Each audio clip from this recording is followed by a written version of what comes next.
Carla Narraciones presenta Cuento corto para adultos de Rosario Castellanos.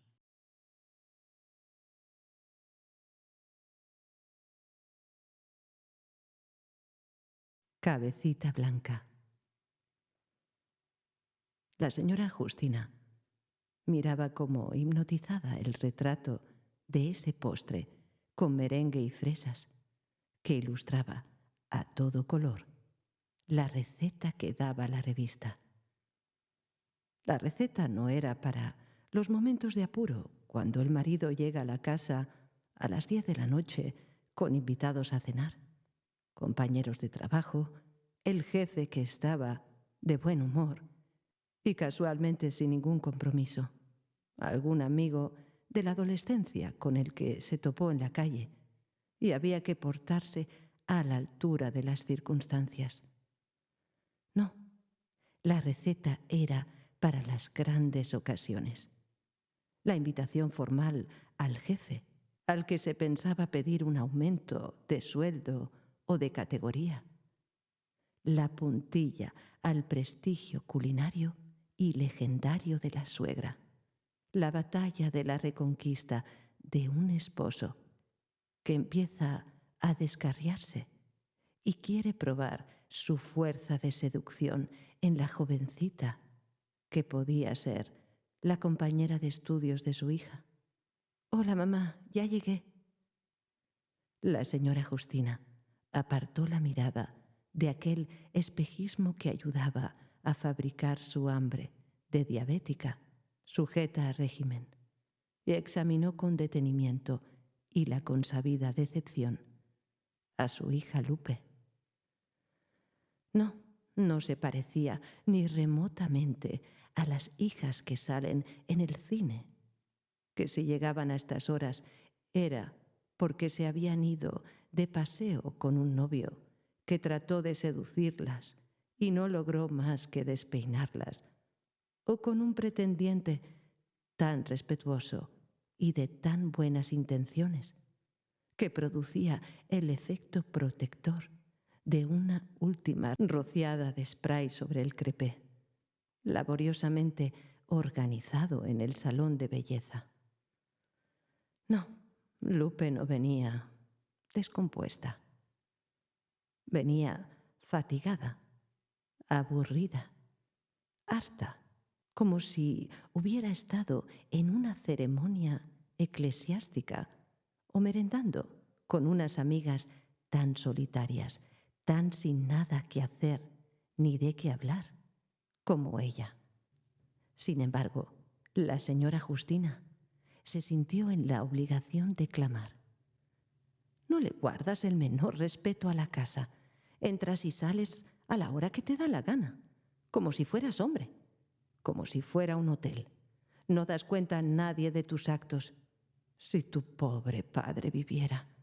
Por fortuna, su pobre padre estaba muerto y enterrado en una tumba a perpetuidad en el Panteón francés. Muchos criticaron a la señora Justina por derrochadora, pero ella pensó que no era el momento de reparar en gastos cuando se trataba de una ocasión única y además solemne. Y ahora, bien enterrado, no dejaba de ser un detalle de buen gusto invocarlo de cuando en cuando, sobre todo porque eso permitía a la señora Justina comparar su tranquilidad actual con sus sobresaltos anteriores. Acomodada exactamente en medio de la cama doble, sin preocuparse de si su compañero llegaría tarde, prendiendo luces a diestra y siniestra y haciendo un escándalo como si fueran horas hábiles, o de si no llegaría porque había tenido un accidente o había caído en las garras de una mala mujer que mermaría su fortaleza física, sus ingresos económicos y su atención, ya de por sí escasa, a la legítima. Cierto que la señora Justina siempre había tenido la virtud de preferir un esposo dedicado a las labores propias de su sexo en la calle, que uno de esos maridos caseros que revisan las cuentas del mercado, que destapan las ollas de la cocina para probar el sazón de los guisos, que se dan maña para descubrir los pequeños depósitos de polvo en los rincones y que deciden experimentar las novísimas doctrinas pedagógicas en los niños. Un marido en la casa es como un colchón en el suelo. No lo puedes pisar porque no es propio, ni saltar porque es ancho. No te queda más que ponerlo en su sitio, y el sitio de un hombre es su trabajo, la cantina o la casa chica. Así opinaba su hermana Eugenia, amargada como todas las solteronas, y además sin ninguna idea de lo que era el matrimonio. El lugar adecuado para un marido era en el que ahora reposaba su difunto Juan Carlos. Por su parte, la señora Justina se había portado como una dama. Luto riguroso 2 años, lenta y progresiva recuperación, telas a cuadros blancos y negros, y ahora el ejemplo vivo de la conformidad con los designios de la divina providencia. Colores serios. Mamá, ayúdame a bajar el cierre, por favor. La señora Justina hizo lo que le pedía Lupe y no desaprovechó la ocasión de ponderar una importancia que sus hijos tendían a disminuir. El día en que yo te falte, siempre habrá algún acomedido, ¿no crees? Que me baje el cierre, aunque no sea más que por interés de los regalos que yo le dé. He aquí el resultado de seguir los consejos de los especialistas en relaciones humanas. Sea usted, amiga, más que madre, aliada, no juez. Muy bien. ¿Y ahora qué hacía la señora Justina con la respuesta que ni siquiera había provocado? ¿Poner el grito en el cielo? ¿Asegurarle a Lupe que le dejaría en su testamento lo suficiente como para que pudiera pagarse un servicio satisfactorio de bajacierres? Por Dios, en sus tiempos, una muchacha no se daba por entendida de ciertos temas por respeto a la presencia de su madre. Pero ahora, en los tiempos de Lupe, era la madre la que no debía darse por entendida de ciertos temas que tocaba su hija. Las vueltas que da el mundo. Cuando la señora Justina era una muchacha, se suponía que era tan inocente que no podía ser dejada sola con un hombre sin que él se sintiera tentado de mostrarle las realidades de la vida, subiéndole las faldas o algo. La señora Justina había usado durante toda la época de su soltería y sobre todo de su noviazgo una especie de refuerzo de manta gruesa que le permitía resistir cualquier ataque a su pureza hasta que llegara el auxilio externo, y que además permitía a su familia saber con seguridad que si el ataque había tenido éxito fue porque contó con el consentimiento de la víctima. La señora Justina resistía siempre, con arañazos y mordiscos, las asechanzas del demonio. Pero una vez sintió que estaba a punto del desfallecimiento. Se acomodó en el sofá, cerró los ojos y cuando volvió a abrirlos, estaba sola. Su tentador había huido, avergonzado de su conducta que estuvo a punto de llevar a una joven honrada al borde del precipicio. Jamás procuró volver a encontrarla, pero cuando el azar los reunía, él la miraba con extremo desprecio, y si permanecían lo suficientemente próximos como para poder hablarle al oído sin ser escuchado más que por ella, Le decía: «Piruja». La señora Justina pensó en el convento como único resguardo contra las flaquezas de la carne. Pero el convento exigía una dote que el mediano pasar de su padre, bendecido por el cielo con 5 hijas solteras, convertía en un requisito imposible de cumplir.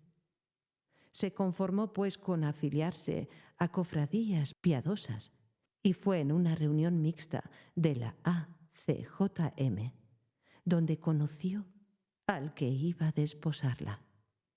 Se amaron desde el primer momento en Cristo y se regalaban semanalmente ramilletes espirituales. Hoy renuncié a la ración de cocada que me correspondía como postre, y cuando mi madre insistió en que me alimentara, fingí un malestar estomacal. Me llevaron a mi cuarto y me dieron té de manzanilla muy amargo. Ay, más amarga era la hiel en que empaparon la esponja que se acercó a los labios de nuestro Señor cuando, crucificado, se quejaba de tener sed. La señora Justina se sentía humilladísima por los alcances de Juan Carlos. Lo de la cocada a cualquiera se le ocurría, pero lo de la esponja. Se puso a repasar el catecismo, pero nunca atinó a establecer ningún nexo entre los misterios de la fe o los pasos de la historia divina y los acontecimientos cotidianos. Lo que le sirvió, a fin de cuentas, por aquel precepto evangélico de los que se humillen serán ensalzados, para comprobar que los caminos de la providencia son inescrutables.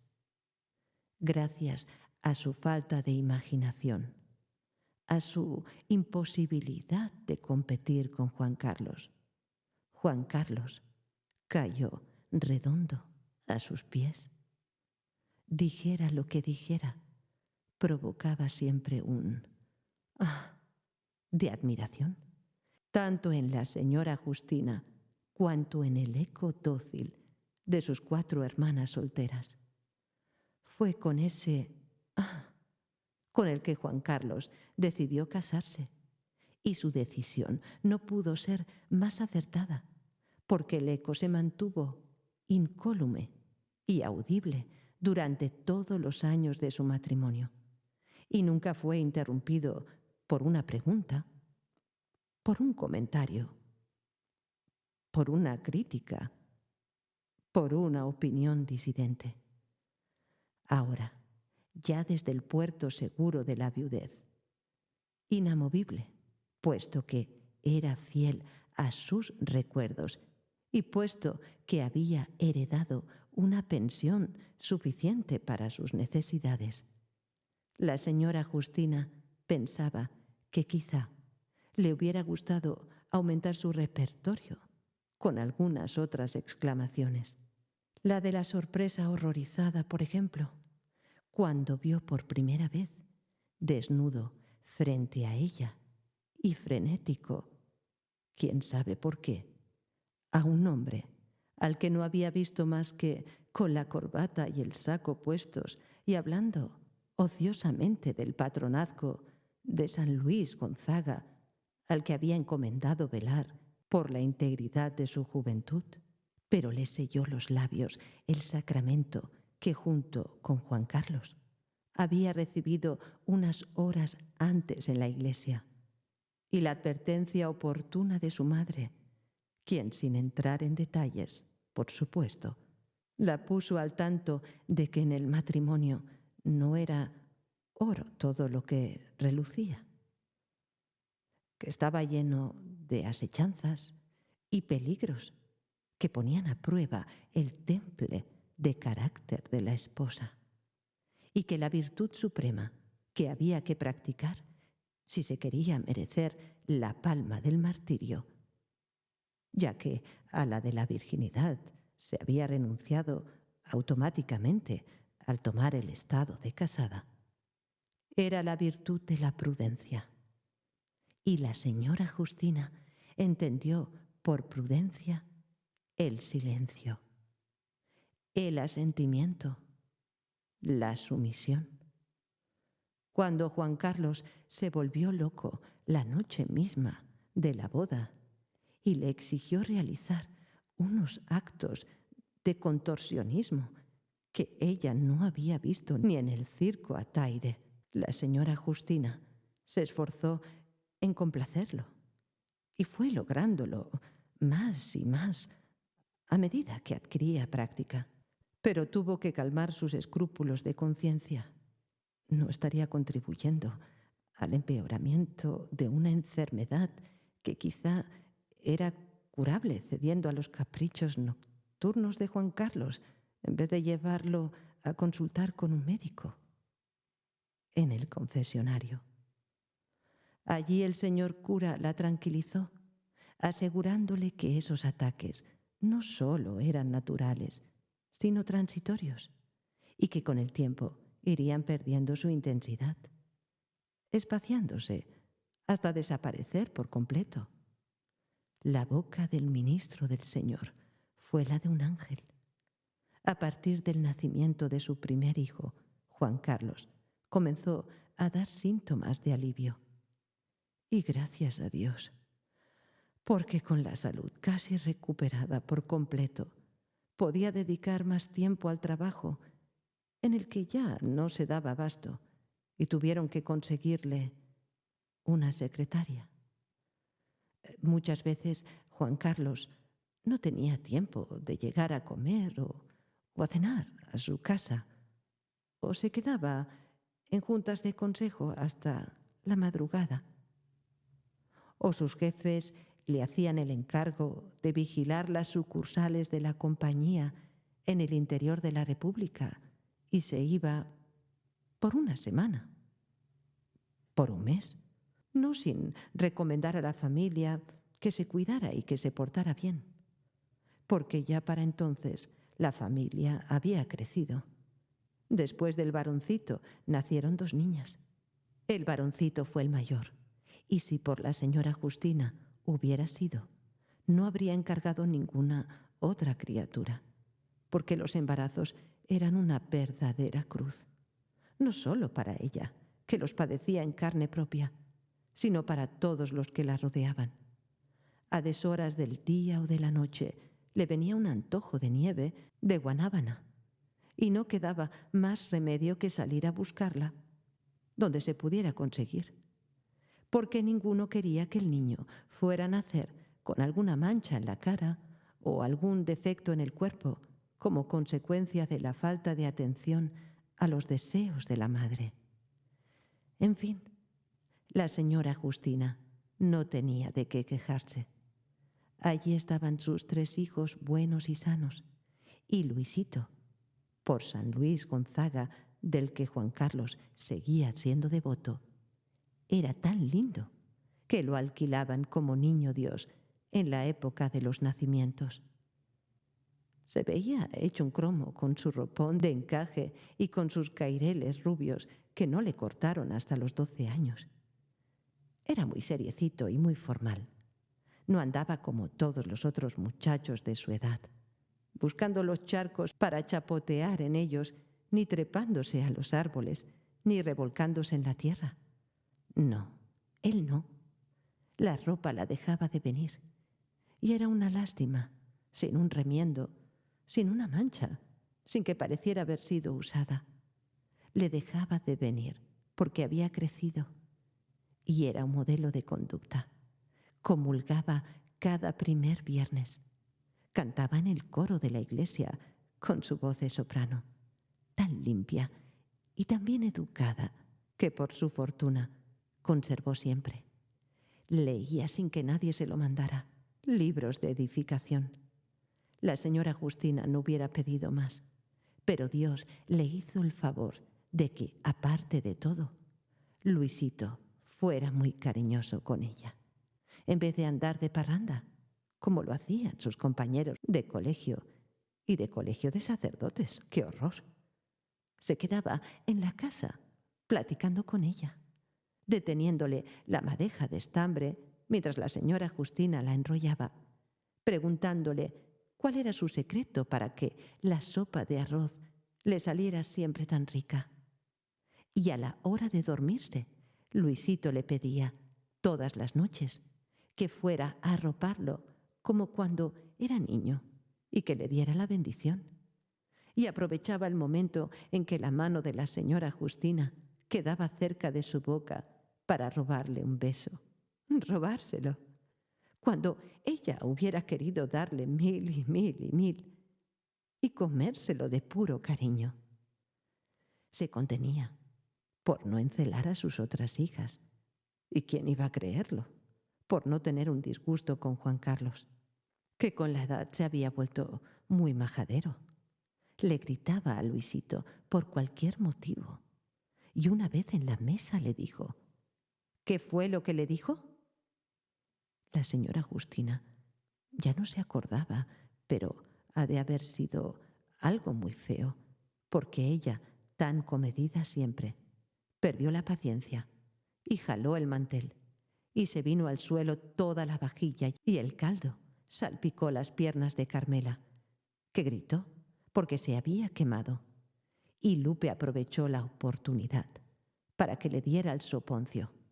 Y Juan Carlos se levantó, se puso su sombrero y se fue, muy digno, a la calle de la que no volvió hasta el día de la quincena. Luisito se separó de la casa, porque la situación era insostenible. Había conseguido un trabajo muy bien pagado en un negocio de decoración. Lo del trabajo debía de haber tapado la boca a su padre. Pero qué esperanzas. Seguía diciendo barbaridades hasta que Luisito optó por venir a visitar a la señora Justina, a las horas en que estaba seguro de no encontrarse con el energúmeno de su papá. No tenía que complicarse mucho. La señora Justina estaba sola la mayor parte del día, con las muchachas ya encarriladas en una oficina muy decente y con el marido sabe Dios dónde. Metido en problemas seguro, pero de eso más valía no hablar, porque Juan Carlos irritaba cuando su mujer no entendía lo que le estaba diciendo. Una vez, la señora Justina recibió un anónimo en el que una persona que la estimaba la ponía al corriente de que Juan Carlos le había puesto casa a su secretaria. La señora Justina estuvo mucho rato viendo aquellas letras desiguales, groseramente escritas, que no significaban nada para ella, y acabó por romper el papel sin comentar nada con nadie. En esos casos, la caridad cristiana manda no hacer juicios temerarios. Claro que lo que decía el anónimo podía ser verdad. Juan Carlos no era un santo, sino un hombre, y como todos los hombres, muy material. Pero mientras a ella no le faltara nada en su casa y le diera su lugar y respeto de esposa legítima, no tenía derecho a quejarse, ni por qué armar alborotos. Pero Luisito, que estaba pendiente de todos los detalles, pensó que su mamá estaba triste, tan abandonada, y el 10 de mayo le regaló una televisión portátil. ¿Qué cosas se veían? ¡Dios del cielo! Realmente, los que escriben las comedias ya no saben ni qué inventar. Unas familias desavenidas en las que cada quien jala por su lado, y los hijos hacen lo que se les pega la gana, sin que los padres se enteren. Unos maridos que engañan a las esposas y unas esposas que no eran más tontas porque no eran más grandes, encerradas en sus casas, creyendo todavía lo que le enseñaron cuando eran chiquitas, que la luna es queso. Válgame.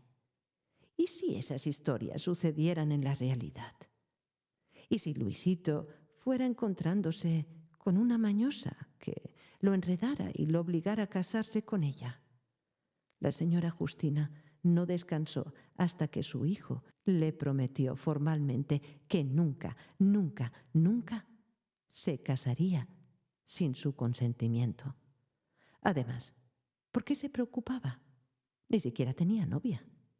No le hacía ninguna falta, decía abrazándola, mientras tuviera con él a su mamacita. Pero había que pensar en el mañana. La señora Justina no le iba a durar siempre. Y aunque le durara, no estaba bien que Luisito viviera como un gitano. Para desengañarla, Luisito le llevó a conocer su departamento. Qué precioso lo había arreglado. No en balde era decorador. Y en cuanto a servicio, había conseguido un mozo, Manolo, porque las criadas son muy inútiles, muy sucias. Y todas las mujeres, salvo la señora Justina, su mamá, muy malas cocineras. Manolo parecía servicial. Le ofreció té, le arregló los cojines del sillón en el que la señora Justina iba a sentarse. Le quitó de encima el gato que se empeñaba en sobarse contra sus piernas. Y además, Manolo era agradable, bien parecido y bien presentado. Menos mal. Se había sacado la lotería con Luisito, porque lo trataba con tantos miramientos, como si fuera su igual. Le permitía comer en la mesa y dormir en el couch de la sala, porque el cuarto de la azotea, que era el que le hubiera correspondido, tenía muy buena luz y se usaba como estudio. La única espina era que Luisito y Juan Carlos no se hubieran reconciliado. No iba a ceder el rigor del padre ni el orgullo del hijo, sino ante la coyuntura de la última enfermedad.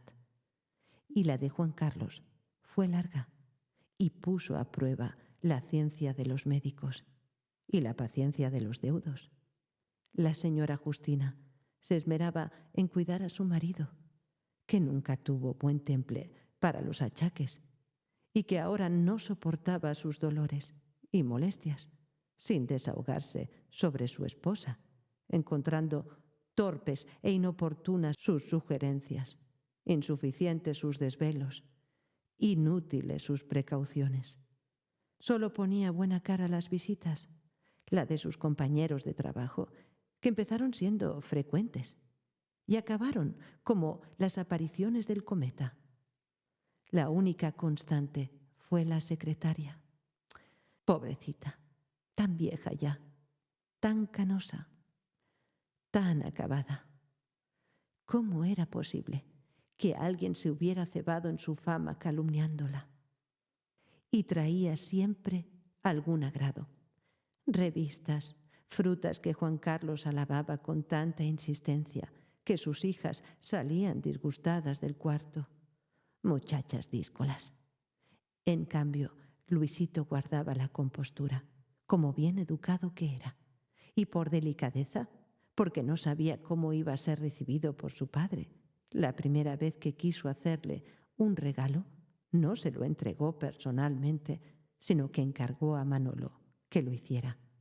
Fue así como Manolo entró por primera vez en la casa de la señora Justina y supo hacerse indispensable a todos, al grado de que ya a ninguno le importaba que viniera acompañado a Luisito o solo. Sabía poner inyecciones, preparaba platillos de sorpresa y acompañaba, después del último programa de televisión, y acompañaba a la secretaria de regreso a su casa, que por fortuna no quedaba muy lejos, unas 2 o 3 cuadras, y se llegaba fácilmente a pie. En el velorio de Juan Carlos más parecía Manolo un familiar que un criado, y nadie tomó a mal que recibiera el pésame vestido con un traje de casimir negro que Luisito le compró especialmente para esa ocasión. Tiempos felices. A duras penas se prolongaron durante el novenario, pero después la casa volvió a quedar como vacía. La secretaria se fue a vivir a Guanajuato. A las muchachas no les alcanzaba el tiempo repartido entre el trabajo y las diversiones. El único que, por más ocupado que estuviera, siempre se hacía un lugar para darle un beso a su cabecita blanca, como la llamaba cariñosamente. Era Luisito. Y Manolo caía de cuando en cuando, con un ramo de flores, más que para halagar a la señora Justina. Eso no se le escapaba a ella, ni que fuera tonta. Para lucir algún anillo de piedra muy vistosa, una pisacorbata de oro, un par de mancuernas tan payo que decía a gritos que su dueño nunca antes había tenido dinero y que no sabía cómo gastarlo. Las muchachas se burlaban de él, diciéndole que no fuera malo, que no les hiciera la competencia, y anunciándole que si alguna vez conseguían novio, no iban a presentárselo para no correr el riesgo de que las plantara y se fuera con su rival. Manolo se reía, haciendo unos visajes muy chistosos, y cuando Carmela, la mayor, le comunicó a su familia que iba a casarse con un compañero de trabajo, y organizaron una fiestecita para formalizar las relaciones. Manolo se comprometió a ayudar en la cocina y a servir la mesa. Así se hizo, pero Carmela se olvidó de Manolo a la hora de las presentaciones, y Manolo entraba y salía de la sala donde todos estaban platicando, como si él no existiera, o como si fuera un criado. Cuando los invitados se despidieron, Manolo estaba llorando de sentimiento sobre la estufa salpicada de la grasa de los guisos. Entonces entró Carmela palmoteando de gusto porque le había ganado la apuesta. Ya no se acordaba de que quedaron, de que si alguna vez tenía novio, no se lo iba a presentar a Manolo. Bueno, pues había mantenido su palabra y ahora exigía que Manolo le cumpliera, porque además se lo tenía bien merecido, por presuntuoso y coqueto. Manolo lloraba más fuerte y se fue dando un portazo, pero al día siguiente ya estaba allí, con una caja de chocolates para Carmela y dispuesto a entrar en la discusión de los detalles del traje de bodas y los adornos de la iglesia. Pobre Carmela, con cuánta ilusión hizo sus preparativos, y desde el día en que regresó de la luna de miel no tuvo sosiego. Un embarazo muy difícil, un parto prematuro, a los 7 meses exactos, como que contribuyeron a alejar al marido ya desobligado de por sí, que acabó por abandonarla y aceptar un empleo como agente viajero en el que nadie supo ya cómo localizarlo. Carmela se mantenía sola y le pedía a la señora Justina que la ayudara cuidando a los niños.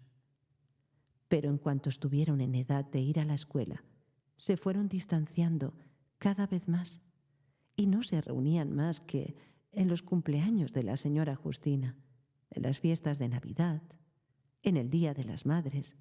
A la señora Justina le molestaba que Carmela pareciera tan exagerada para arreglarse y para vestirse, y que estuviera siempre tan nerviosa. Por más que gritaba, los niños no la obedecían, y cuando ella los amenazaba con pegarles, ellos la amenazaban a su vez con contarle a su tío a qué horas había llegado la noche anterior y con quién. La señora Justina no alcanzaba a entender por qué Carmela temía tanto a Luisito, pues en cuanto sus hijos decían «mi tío», ella les permitía hacer lo que les daba la gana. Temer a Luisito, que era una dama, y que ahora andaba de viaje por los Estados Unidos con Manolo, era absurdo. Pero cuando la señora Justina quiso comentarlo con Lupe, no tuvo como respuesta más que una carcajada. Lupe estaba histérica, como era natural, porque nunca se había casado. Como si casarse fuera la vida perdurable. Pocas tenían la suerte de la señora Justina, que se encontró un hombre bueno y responsable. No se miraba en el espejo de su hermana, que andaba siempre a la cuarta pregunta. Lupe, en cambio, podía echarse encima todo lo que ganaba. Ropa, perfumes, alhajas. Podía gastar en paseos y viajes, o en repartir limosna entre los necesitados. Cuando Lupe escuchó esta última frase, estalló en improperios. La necesitada era ella que no tenía a nadie que la hubiera querido nunca. Le salían como espuma por la boca, nombres entremezclados, historias sucias, quejas desaforadas. No se calmó hasta que Luisito, que regresó de muy mal humor de los Estados Unidos, donde se le había perdido Manolo, le plantó un par de bofetadas bien dadas. Lupe lloró y lloró hasta quedarse dormida. Después, como si se le hubiera olvidado todo, se quedó tranquila. Pasaba sus horas libres tejiendo y viendo la televisión, y no se acostaba sin antes tomar una taza de té, a la que añadía el chorrito de una medicina muy buena para... ¿Para qué? ¡Qué cabeza! A la señora Justina se le confundía todo, y no era como para asombrarse. Estaba vieja, enferma. Le habría gustado que la rodearan los nietos, los hijos, como en las estampas antiguas.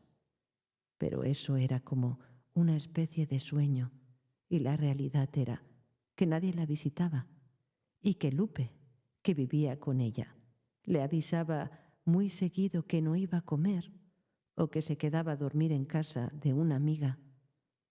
¿Por qué Lupe nunca correspondía a las invitaciones, haciendo que sus amigas vinieran a la casa? ¿Por no dar molestias? Pero si no era ninguna molestia, al contrario.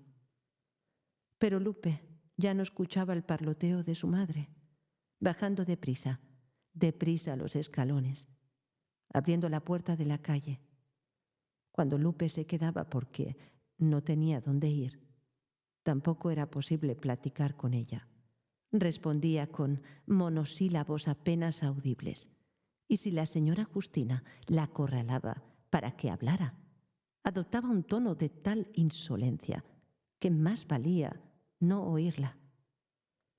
La señora Justina se quejaba con Luisito, que era su paño de lágrimas, esperanzada en que él la rescataría de aquel infierno y la llevaría a su departamento, ahora que Manolo ya no vivía allí y no había sirviente que le durara. Ladrones unos, igualados los otros, inconstantes todos, lo mataban a cóleras. Pero Luisito no daba su brazo a torcer, ni decidiéndose a casarse, que ya era hora, ya se pasaba de tueste, ni volviendo a casa de su madre, que lo hubiera recibido con los brazos abiertos, ni pidiendo una ayuda que la señora Justina le hubiera dado con tanto gusto, porque así como se había desentendido de Carmela y como estaba dispuesta a abandonar a Lupe, eran mujeres al fin y al cabo, podían arreglárselas solas.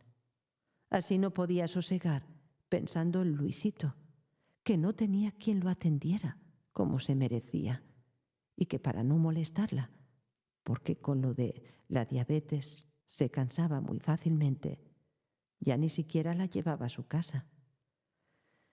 En lo que no fallaba, eso sí, era en visitarla a diario, siempre con algún regalito, siempre con una sonrisa, no con esa cara de herrero mal pagado, con esa mirada de basilisco con que Lupe se asomaba a la puerta de la recámara de la señora Justina para darle las buenas noches.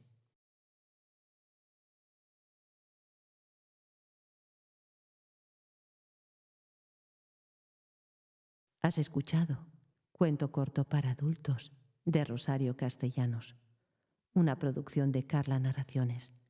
Todos los derechos reservados. Si te ha gustado este vídeo, no te olvides de dar un me gusta para apoyar el canal. También puedes comentar qué te ha parecido este cuento.